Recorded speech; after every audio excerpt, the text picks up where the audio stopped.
Eto mga tol, biyahe na tayo. Unang biyahe ngayong araw ng Biyernes, 5:30 ng umaga mga tol. Bali ang diskarte ko, nagsiset destination ako pag alas 5 pa lang. Lalito ako sa Taytay Rizal, bali Calamba. Yan. Ngayon maraming papasok dyan na opportunity. May mili na lang ako dyan mga tol. Opportunity. Yan. Hindi tayo papasukan dyan ng mga gurame. Yan. Habang waiting tayo, magkakape muna ako. So ayun, saka pwede mag-set diya. Halimbawa gusto nyo kumuha ng incentive na 400 pesos kagaya nito, diba? Alas 6 lang naman yan kailangan online ka na alas 6 o bago mag alas 6 hanggang alas 7. Tapos makukuha mo yung incentive na sa mga alas 9 po ng umaga. Yan, ayun, 400 pesos din yan. Online ka lang dito sa may naka icon na green. 5:33 mga tol, tas yung gas ko at yung natin, ayun na may icon pa tayo na yan, naka 0 kilometer tayo ngayon mga tol. Tapos yung gas natin, ito pinasukan tayo mga tol ng opportunity papuntang Taguig. So bali ang sa akin ay 270 mga tol cash. Ang pick up location niya ay 1.3 kilometer mga tol. Yan, 5 minutes yung tatakbuhin natin. So ayun mga tol, puntahan na natin ang ating unang pasahero. Opportunity lang yan mga tol, in-accept ko. Ayan mga tol, samahan nyo ako. Biyahe ulit tayo. Ayan. Ito mga tol Samahan nyo ako, biyahe ulit tayo. Ngayong araw ng Biyernes. Sana kumita. Sana kumita mga tol. Sana matsambahan. Sana mahit natin yung yung incentive na 400 pesos mga tol. Sayang naman yan kung di natin may hit, diba? Yan. Pala may mga issue pala ngayon na trending ngayon ng Grab, no? May mga issue na, pero sa ganun pa man mga tol, kahit may mga issue siya, tuloy-tuloy lang tayo. Biyahe lang ng biyahe, wag tayo magpapa-stress, wag tayo magpapadala sa maramdaming emosyon mga tol. Ipagpapasa Diyos na lang natin kung ano yung magiging hatol. Okay mga tol, samahan nyo ako unang biyahe.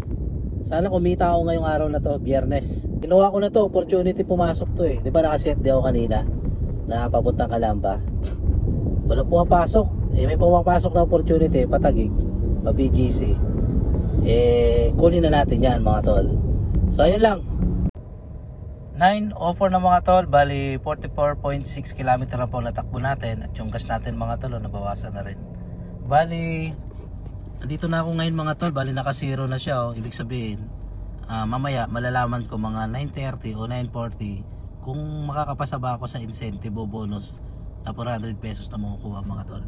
So bali ang kinita ko ng mga tol ay nasa 1,342 mga tol, 6 booking. Bali wala pa akong cancel mga tol walang cancel yan. Sana makuha ko yung 400 pesos mga tol. So yun lang mga tol. Yun, sana makakuha ako. Eto na, andito na ako sa Makati. Ito ang mahirap sa Makati, kapag gantong oras, alas 9, alas 10, wala ganong booking mga tol. Talagang gagapang-gapang ka, rolling ka kahit saan. Hindi ka naman po pwedeng tumambay dito kasi may mga gwardiya dito na marshal na nag-iikot na papaalisin ka, wawarning ka kanila. Kapag ka umikot ulit sila at nandun ka pa rin, ticket na po ang kasunod doon mga tol. So ganito rito, meron naman ditong pay parking nga lang mahal. Sa 3 hours 60 pesos po yun ang babayaran nyo. So sana kumita tayo ngayong Biyernes at maaga din ako gagaray mga tol. Alam nyo ba kapag ka Biyernes, napakatindi po ng traffic. Kahit saan mga tol, napakatindi ng traffic. Di ko alam, lalo na kapag ka bare months. Kaya nga may papayo ko sa inyo, kapag napunta kayo dito sa Grab community, sa mundo ng pag-grab, dapat agahan yung mga tol. Dapat nga alas 4 nakabiyahe na kayo, alas 3 nakalabas na kayo ng garahe. Kasi andun yung maraming pasahero madaling araw mga tol. Dire-diretso yan, mapuputo lang pasahero niyan o booking, mapuputo lang booking. Pagdating ng alas, ito may pumasok mga tol, malayo to So may pumasok mga tol. Mapuputo lang booking niya mga tol bandang alas 10 ng umaga. Paisa-isa yan, jackpotan na lang. May pumasok mga tol, malaki.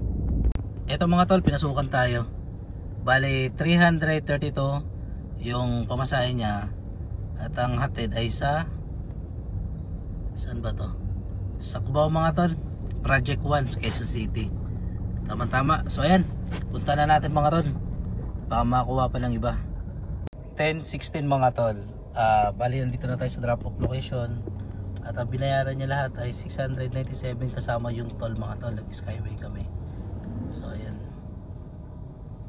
Bali nga pala mga tol, nakuha ko nga pala yung incentive. Saan ba yan? Incentive. Ayan mga tol, 47 minutes ago. Congratulations, you earn 400 pesos mga tol. So ilalagay nila yan, yung 400 pesos sa bukas. Bali nakano na tayo mga tol, naka 1,674 na tayo mga tol. Alas 10 pa lang. At ang gagawin ko ngayon ay kakain muna ako. Kain muna ako mga tol. Pero daw kainan dyan sa dulo Yan. Kain muna tayo dun. Ayun na nga mga tol. Kain muna tayo ng kanin. Nagugutom ako. Daling araw pa ako, nagkape lang ako Tapos kumain ng pansit. Bali naka tayo naka 1,674. Ipa-plus natin yung 400. Naka 2,074 na tayo mga tol. Yun ang kinita natin ngayon. Yung 400 kasi bukas pa kasi yan. Bukas pa darating. Bukas pa nila ibibigay. So ayan, si-set di tayo mga tol, pakalamba. Maga tong oras kasi pwede na tayo mag-set di. Tapos yung nga pala mga tol, yung 400 sa umaga na binibigay nila na bonus, sa hapon meron din. Nagbibigay din po sila ng bonus sa hapon mga tol. 400 pesos din yun. Bale sa isang araw nagbibigay ang Grab ng 800 pesos na bonus. Ang galing mga tol So ayun mga tol, kakakain ko lang. At sa mga nagtatanong bakit hindi ako nagbabaon ng pagkain, may minsan kasi mga tol nagbaon ako. Minsan malamig na yung pagkain. Kung pagka nakakawala ng gana kumain, tapos lalo't walang sabaw. Sanay kasi ako kumain mga tol, may sabaw masabaw talaga. Masarap kasi kapag masabaw. So ayun mga tol, kapag ka nagbabaon ka kasi at ang ulam mo malansa, pagkatapos mo kumain sa sasakyan, hindi mo naman maano yung amoy kasi kumbaga na-immune ka dun sa amoy. Pag may pasahero na papasok, magugulat, sabi bakit maamoy?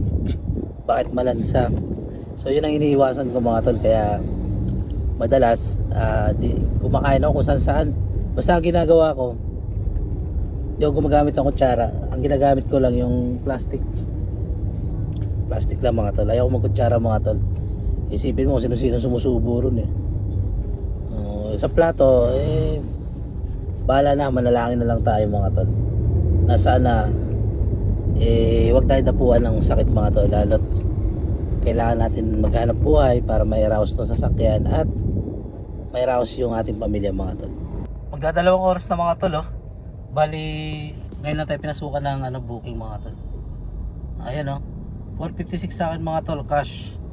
So bali papunta ito ng Paranaque. Yun, gumana yung set din natin mga tol. Nag-set din tayo ng di ba Kalamba. So gumana. So ayan, para mawala ulit yung set din mga tol, kailangan i-toggle off mo siya. Tapos i-toggle on mo ulit. Yan, para mawala yung set din. Para pagdating sa Paranaque, hindi ka papasukan ng Kalamba. Pabalik naman dito ng Maynila. So ayan, pipick upin ko na mga tol. 12:02 mga tol. At meron na tayong andito na tayo sa drop off location. Drop off na natin. At may kasunod na pasahero mga tol. Ang galing talaga ni Grab mga tol. Ang galing ni Grab.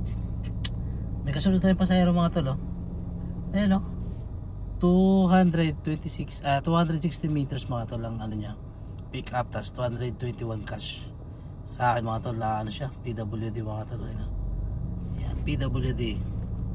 So punta na natin mga tol. Saan ba papunta to? Malayo-layo rin to papunta Makati mga tol. So ayan, punta na natin mga tol. 203 na mga tol. Tapos ang natakbo natin ay 105 km mga tol yung gas natin Bali nagpatay muna ako mga tol. Pinasukan ako kanina Kinancel ko mga tol. Pauwi na ako. Ito 32 km mga tol pumasok sa akin, i-cancel ko na lang muna. Pauwi na kasi ako mga tol. So bali ang gagawin ko, magsiset destination na ako mga tol, pauwi. Ang set destination ko ay Binangonan, Ridge. So ayun mga tol, dami pumapasok na job opportunity mga tol So ganun talaga mga tol, abang-abang na tayo pa. Uwi na ako kasi nagbibuild na ng traffic Nagbibuild na ng traffic mga tol. Terminal 3 kunin ko kaya to. Kunin ko mga tol, Terminal 3 ginawa ko na. Nagbibuild na ng traffic. Ayun na. Kinuha ko muna yung pa Terminal 3 mga tol. Wait lang Grabe nagbibuild na ng traffic ngayon. Traffic na mga tol, sobrang traffic na dito sa Mandaluyong sa may Pioneer. Mabigat ang traffic. Bali pagdating sa Naya Terminal 3, maraming papasok doon na job opportunity mga tol. Kasi airport yun at hapon na. Doon na lang ako kukuha ng pauwi mga tol. Tapos pag pauwi, syempre ang daan namin dyan C6 na. So makakaiwas na ako ng traffic dito sa Ortigas, sa tawag dito sa Mandaluyong at Pasig mga tol. May iwasan ko na yan. So ayan, punta ko lang tong pasahero ko para Terminal 3. So ayan mga tol, ito na mga tol, binaba na natin ang ating pasahero. 488 ang kanyang binayaran kasama top up. So bali, nandito ako ngayon sa Naya Terminal 3. Yan. So nag-set din ako pa uwi mga tol, Terminal 3 mga tol. Pupunta ako ng ng waiting area namin mga tol. Naka airplane mode na to, 2 minutes yung pag-aantay. So naka-set din ako. So punta na ako mga tol. Dito mga tol, may mga magpa-pop up sa'yo dito sa inyong inyong apps kung ikaw ay GrabCar. Iga-guide kayo na kung saan kayo dapat pupunta. So may guide dito mga tol. Bali ang gagawin ko ay pupunta ako sa ng Terminal Bay. So mga tol, nandito ako ngayon mga tol, nag-aabang ako ng pasahero may pasahero na ako. Nandito ako ngayon dito kami pwede mag-park sa sa basement area na to mga tol. Dito yung mga taga-grab mga tol mga nag-a-assist. Yan mga taga-grab lahat yan. Bali, chinat ko na yung pasahero ko. Sabi ko, ma'am, nasa A11 po ako. Sabi ko, nandun yung pick up ng mga taga-grab mga tol. Ayan. Ang pick up niya kasi ay nasa Basics B11. So wala na kami dun mga tol pick up na. Ang pick up namin nandito na sa basement area mga tol. Yun. So alin natin mga tol, i-chat pa natin. So ayun mga tol, waiting pa rin ako mga tol. Naantay ko lang siya pumunta dun sa A11. Chinat ko kasi siya sabi ko nasa A11 po ako waiting. So yun, nasabi ko sa kanya ito mga tol, chat na po kayo ma'am sir sakali nasa A11 na po kayo. Bagong sistema po kasi ito para hindi na po maipit sa traffic ang magpipick up ng pasahero. Bagong sistema na kasi ni Grab to mga tol Ay mga kasama ko mga tol, mga nag-grab din yan Ay mga nag-guide mga tol, mga taga-grab po. Kaya dito hindi kayo maliligaw rito mga tol, yung mga taga-grab. So ay mga tol, antay lang natin yung ating passenger. Okay mga tol, andito na ako sa Kainta mga tol, Bali Gold po. Bali naka 140 km na tayo mga tol na tinakbo. So kinita natin sa Grab ay 3,576. Eto mga tol, naka 3,576 tayo sa Grab. Nakinita natin plus incentive na 400 pesos. Bali 3,976 mga tol. O sabihin na lang nating 4,000. Bali mga tol, meron pa akong idadagdag mga tol. May tip po ako na 300 at meron akong service na 500. Ang galing na. May tip ako na 500, may tip ako na 300. Meron din naman akong service na 500 mga tol. Yung 500 na yun, alam nyo naman may mga service tayo mga tol, ganun. Binigyan ako ng 500 papunta rito pa uwi. Malapit kasi sila sa area ko So ang ginawa ko, pinuntahan ko na lang. At ayun, meron akong kinitang malinis na 800. So ito na mga tol Ngayon magagas ako mga tol. Tingnan natin kung magkano ang gas natin. So bali, ito na yung gas natin mga tol. Ayan, 1,000 lang yan mga tol. So bali, alas 6 na mga tol ng hapon. So ito na mga tol, bali ang kinita natin sa pinaka-apps ay 3,576. Tapos yung incentive niya, isasama natin, bali 3,976 mga tol. Ngayon yung service ko mga tol, isasama natin, so aabot siya ng 4,476 plus yung tip natin na 300 plus 300 mga tol. So umabot siya ng 4,776. Ima-minus naman natin ngayon yung 2,000 sa gas at hulog ng sasakyan mga tol. Minus 2,000 no. So meron tayong 2,776. Ibabawas pa natin dito ang 500 para sa bahay. At ito na mga tol, bali 2,776, ima-minus pa natin yung 500 para sa bahay. So lumalabas 2,276 ang savings natin ngayon mga tol. 2,276 ang savings natin, labas na po lahat yun. So lumalabas mga tol, sa 11 hours na biyahe natin ay nagkaroon tayo ng savings na 2,276 mga tol. Labas na po lahat, kaltas na yung top up, kaltas na ang gasolina, kaltas na ang budget sa bahay, kaltas na rin ang panghulog ng sasakyan. So ayun mga tol, napakaswerte ko ngayon at jackpot ako ngayon mga tol. Umabot ng 2,276 at hindi lang naman araw-araw ganun mga tol eh. May minsan may parehas lang, may minsan may talo, pero madalas talaga dito panalo. So ayun lang mga tol, maraming salamat. Sana nag-enjoy kayo at nagustuhan nyo yung video ko. So uwi na ako mga tol, dito na ako sa area namin eh.